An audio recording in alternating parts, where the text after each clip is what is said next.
Hello, welcome to SwapFire Introductory Training. My name is Dr. Nathan Rosen, and I will be directing you through a series of obstacles in order to gauge your potential to compete in the tournament.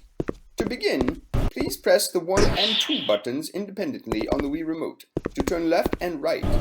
You can also use the right analog stick if you have one of those.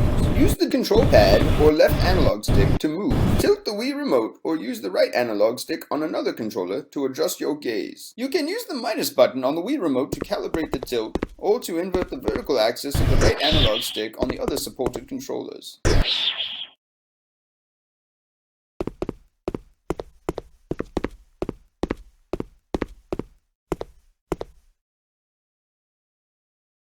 Now move down the corridor and into the next room. There is a red swap buddy across the chasm. Do you see him? Good.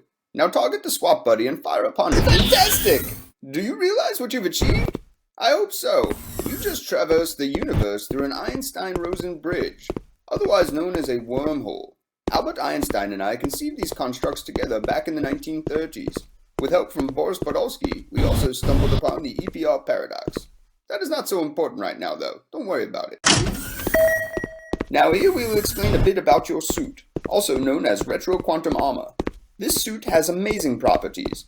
Not only can it sustain life as it traverses through a rip in space-time, but it acts as protection and amplification to the one who resides within it.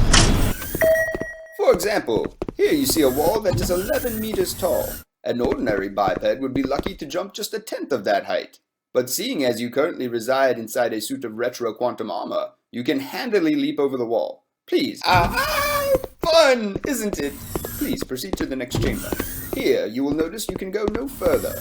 That is, until you place the swap buddies into the control points, which are those cylindrical objects to your left and right.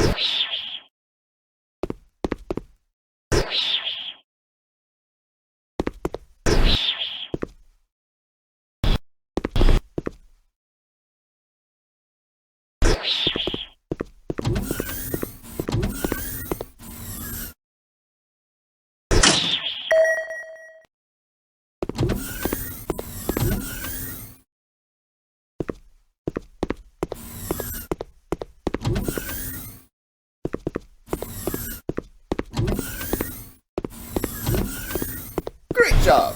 See? Not so hard. All that is required is for you to be mindful of your space-time. Hee. Now please proceed to the next challenge. This is the final part of your introductory training. I must warn you that this part is quite tricky, and it will require that you trust me. On the other side of the chasm is a swap buddy. However, the blockade protruding from the ceiling is blocking you from targeting the swap buddy. You must drop into the chasm and target the swap buddy while falling. That way the swap buddy falls to the bottom and you end up on top.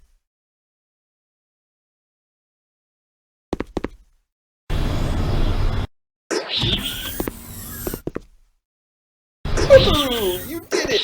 What a fantastic student you are. You remind me of myself during the early part. What? Were you expecting an elevator?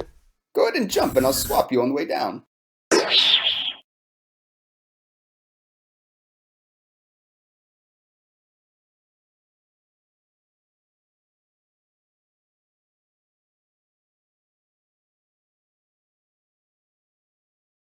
Welcome to the next segment of your training. Now that you have learned the basics, it's time to show you some of the more intricate details of SwapFire. Please, step forward and pick up the swap bomb in front of you. Swap bombs are great! Now you can activate the swap bomb by pressing the A button on the Wii Remote, or the A, B, X, or Y buttons on one of the other supported controllers. Once activated, you can discharge a swap bomb by pressing the Fire button. You can only discharge one swap bomb at a time, and pressing fire again once one is discharged will detonate the projectile, thus exchanging your position with one of the targets within the range indicator. Once detonated, the swap bomb's range indicator will turn white a split second before the swap occurs. Please, give them a try using the swap buddies in this room. When you are satisfied with your comprehension of swap bombs, go ahead and move on to the next chamber.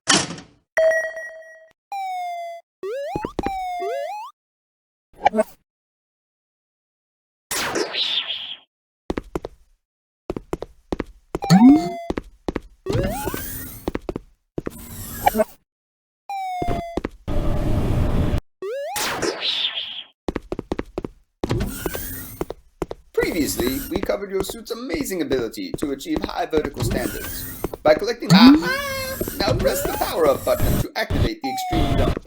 Once activated, you will have skyscraping capabilities appended to your default jump function. When you are done, move on, and I will explain your next ability. Whew! I wish I had a jump power-up right now. There's a never mind. Sometimes my programming gets a bit scrambled. The AI programmers who created me. Similar to your suit's ability to launch you skyward in an enhanced fashion, it also enables you to move relatively quickly by default. However, by collecting the speed power-up, you can double your ability to traverse space. Test this ability by pressing the power-up button to activate the speed power-up, and then run down the long extended hallway you see here. Without the speed power-up, you cannot make it to the next compartment.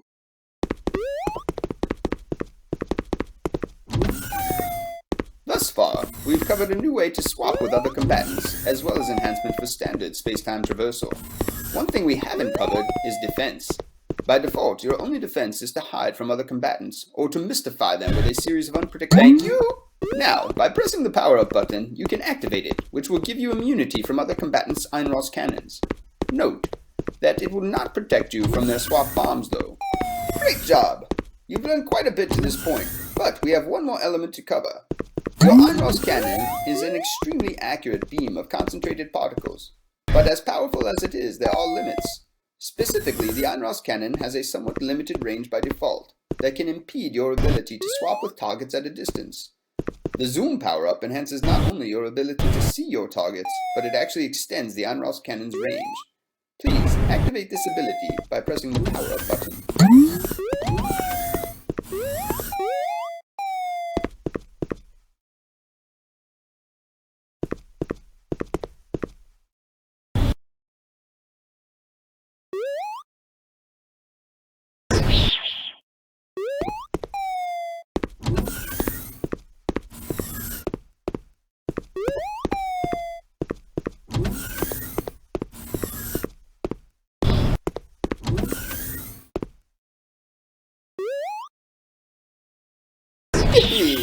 Congratulations! At this point, we haven't figured out how to slow time down yet, so I don't have all day.